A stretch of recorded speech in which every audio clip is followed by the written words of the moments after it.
I'm Old Sneelock. Welcome to another episode of Old Sneelock's Workshop. A couple days ago here in Kalamazoo we had a really strong windstorm. Now fortunately we didn't lose power, but it reminded me that if I was going to have a power outage it was going to be in March. Now it's February 22nd, which means March is about 8 days away.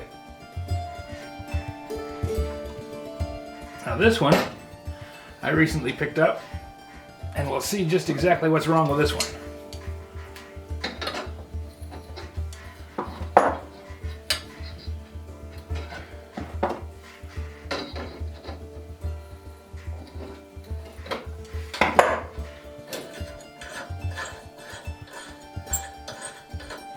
Hopefully the guy that had it before me took as good a care of it as I do mine.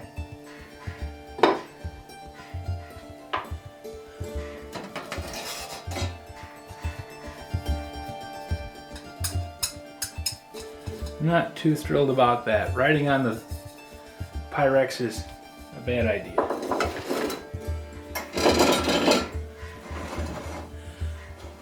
This is an old one. You can see that the mantle is held on with this little bit of string.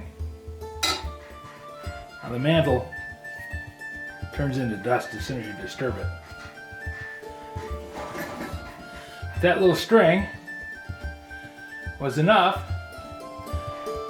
to hold the mantle in place, and you'd slip the mantle up over the ring there and then just tie a knot in that little string and it would work just fine.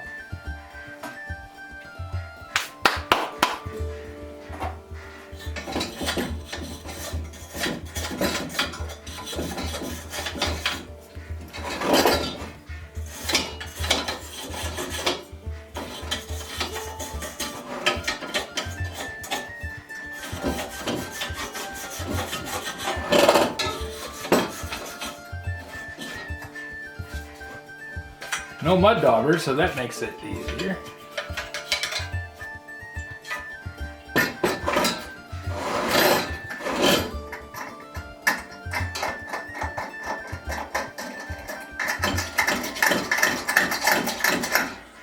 Pump the tank full. You turn this little screw counterclockwise. There's an arrow on it that says close. Clockwise is closed, counterclockwise is open. If you just pump on it, all the air goes in and out of that little hole there. So you want to take your thumb and put it over that little hole and pump. This one's been sitting for a while. It's going to need some oil into the pump. So give it a drop or two.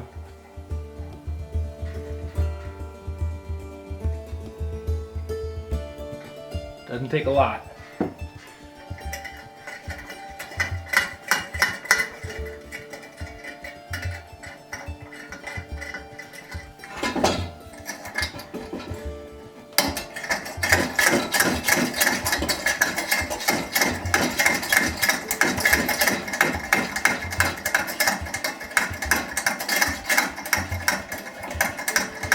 Let's take this one apart and look at the leather too. As long as we've got it this far, let's go ahead and look at the leather on the pump.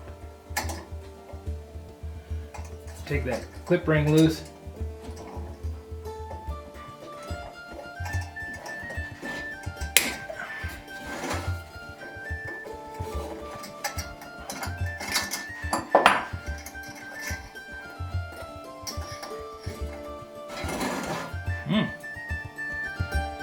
This one the valve came out completely.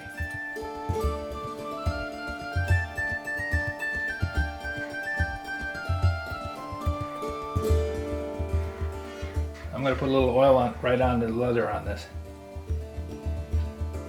Make sure I get a good bit of oil on it so it's well lubricated, and I'll wipe off the extra.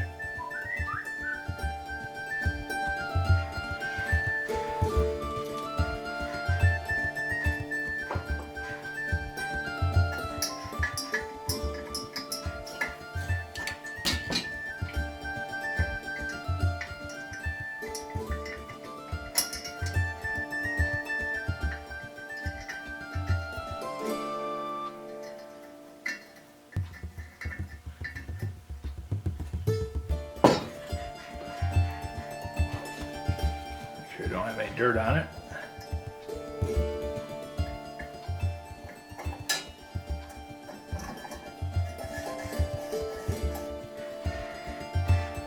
Put a little oil on the brass too.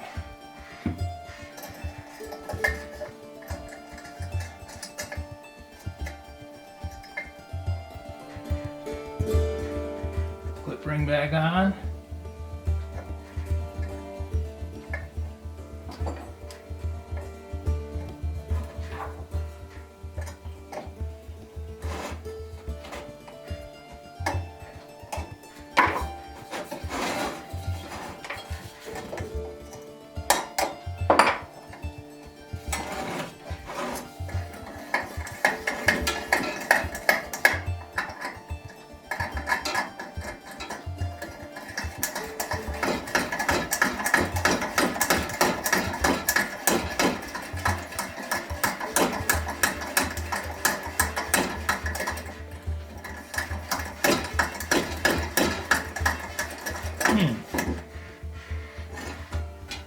Okay, I need new leather on this one. I can't get it to.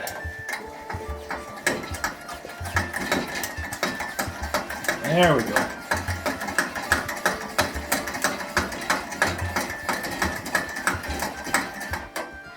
What I'm looking for, when I push on that, I want it to follow my thumb back a little bit. I want a little resistance on there. If I'm not getting any resistance, in other words, if it's just falling down there, then the cup is not sealing. But I want to get some resistance, and there I got it. Got my thumb pushing on the end of the plunger, so it's over that little hole.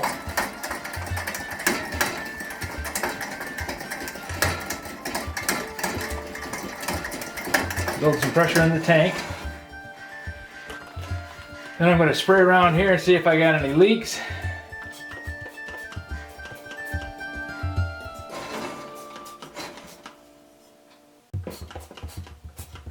Now there's always going to be some bubbles on it just because of the way the sprayer works. What I'm looking for is new bubbles.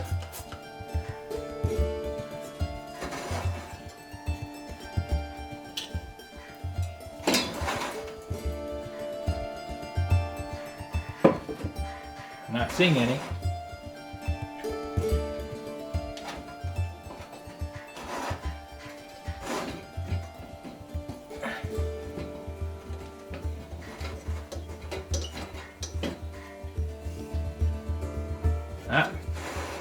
And I got some around that little packing gland again, just like I had before.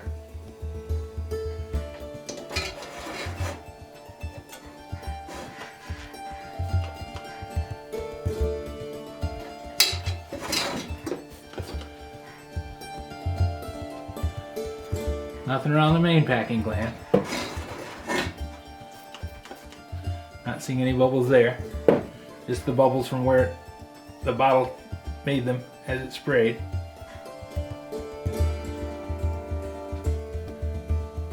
Yeah, we're okay there. But I got a few bubbles right here. I'll tighten that packing gland up.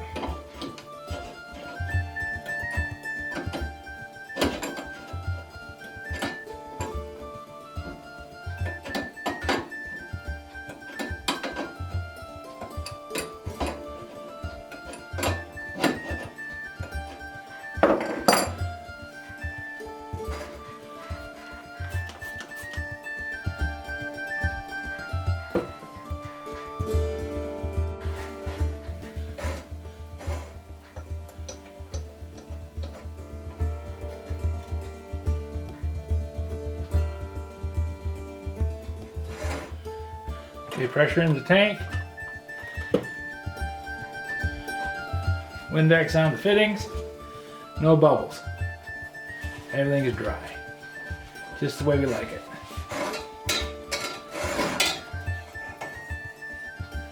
I go through and wipe off the tank. Checking for leaks as I do it.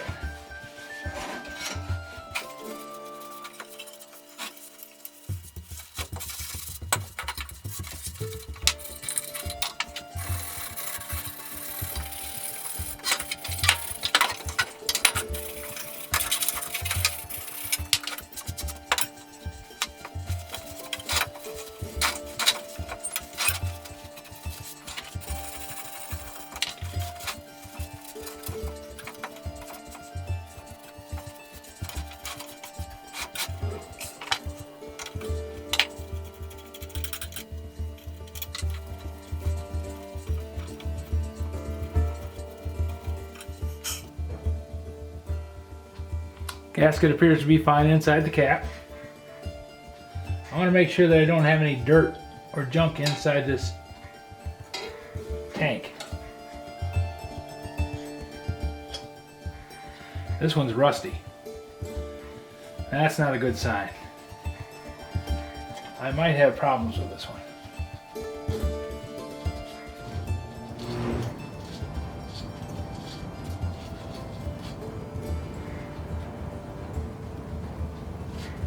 Rust implies that there's rust flaking off on the inside. That rust can get up in these ports and cause this to stop working. So I'm going to take the top off of this one and see what I got going.